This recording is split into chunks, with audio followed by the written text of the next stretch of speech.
5 seconds to go.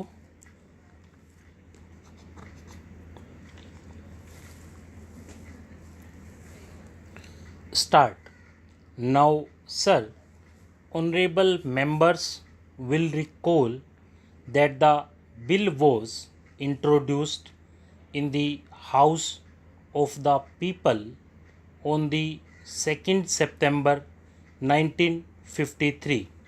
It has had a long history, and in one form or another it has been before the public since the end of 1949. In the statement of objects and reasons, the various stages through which the bill has passed since 1946 have been summarized, and I need not recapitulate on this occasion the circumstances in which the then government of India took the decision in early 1946 to initiate an inquiry into the reform of our company law.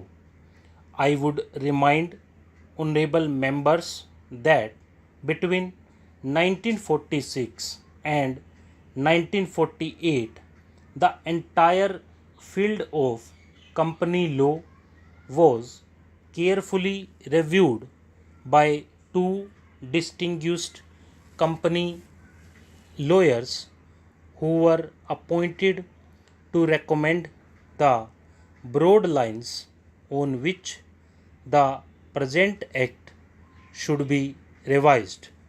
Their recommendations were examined in the then Ministry of Commerce, and certain tentative departmental views which emerged were circulated in a comprehensive memorandum to all recognized trade and industrial associations, bar associations, the high courts, and the state governments, that brought us to the end of 1949. Many representations on this memorandum were duly received from chambers of commerce, trade and industrial associations, state governments, and the general public.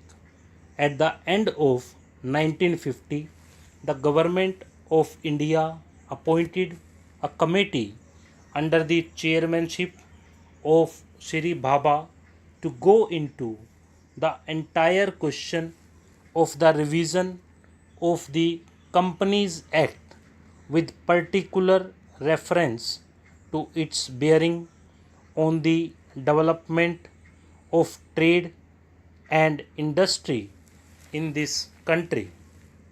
This committee examined a large number of witnesses in many parts of the country and submitted its report in March 1952. This report again was circulated to all state governments, chambers of commerce, trade associations, high courts, and many other bodies.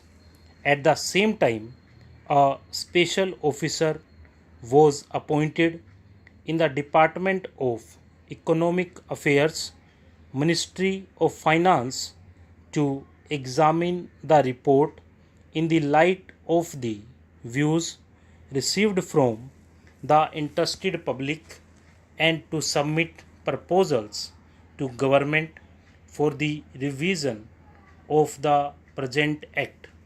The bill now before the House is based largely on the recommendations of the Company Law Committee, modified in a few particulars.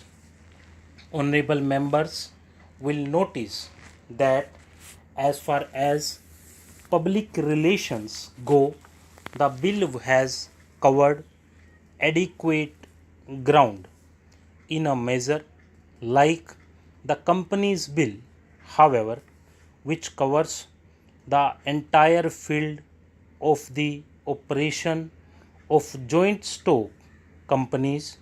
The limits of consultation and discussion can never be exhausted, and I would like to inform honorable members that although the bill was introduced in Parliament over 7 months ago, our officers have been engaged throughout this period in further studies and informal discussions with the interests concerned, and on occasions I have also participated in such discussions. I have also given some further thought to some of the issues arising out of the bill, and I propose at the appropriate stage to bring before the select committee any changes in the provisions of the bill which seem to me to be worthy of consideration in the light of this further examination. No honorable members will have noticed that the bill contains 6 clauses and 12 schedules. I think it is probably one of the longest legislative measures in recent legislative history, but its size might be regarded as misleading unless I make a few comments. The bill is both, one must remember, a consolidating and amending measure as mentioned in the statement of objects and reasons. This is the first opportunity which has occurred since 1923 for the consolidation of the Companies Act. Advantage has been taken of this opportunity to redraft several long and complicated sections in the present Act, which have been split up into a large number of clauses. This is the largest single factor accountable for the increase in the number of clauses in the bill. New clauses embodying substantial changes in the present law would hardly constitute more than a small fraction of the bill. I would also draw attention to the structural changes in the bill to which a reference has been made in the statement of objects and reasons. The redraft of the bill and the rearrangement of the existing chapters in the Companies Act in a more logical order have, I think, resulted in a noticeable improvement in the form of the bill, and I hope will facilitate better understanding and appreciation of the scheme.